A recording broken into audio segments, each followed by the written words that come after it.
So I'm just going to do a real quick review video on the iHome 110 key keyboard for Mac.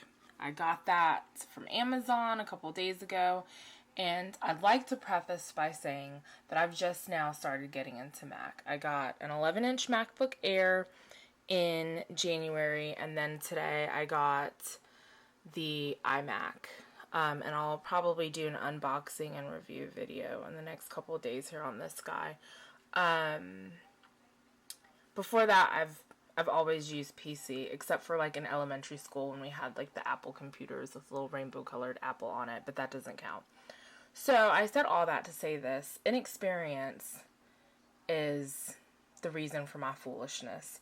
I figured if I'm already paying this much for a computer, I've never heard of paying $80 for a keyboard. And so when I went to my good friend Amazon and I saw this iHome keyboard for $20, I was like, okay, get in there, get that. And I did. So there's an issue with it. First off, my computer did not recognize it. It did at first. It says that it's somewhere on this box. It says it's plug and play. Yeah. So all you're supposed to do is connect the keyboard. So it says simply connect the keyboard to your computer's USB port and you're ready to go. Haha, no you're not. It's not actually. And then it says that you have numeric volume buttons.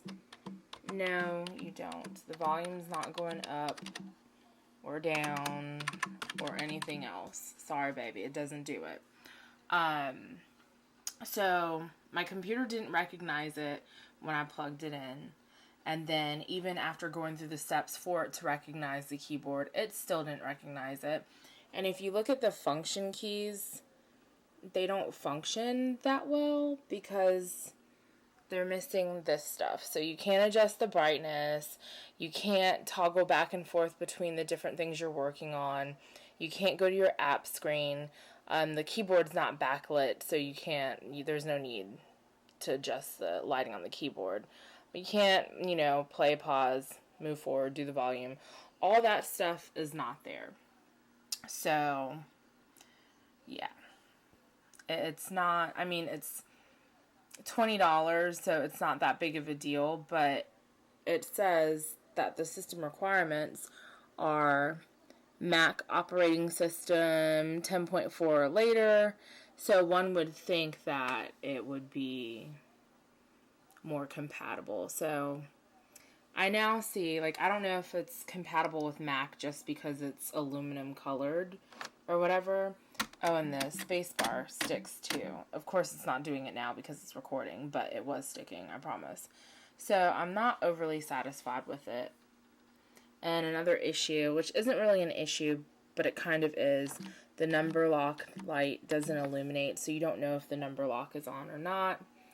But the caps lock works. That light works. So that's good. So, yeah, $20. Probably going to be sending it back in the next couple of days here. Like tomorrow. As soon as I get to the post office. And I guess I'll just buy the Apple keyboard like I should have.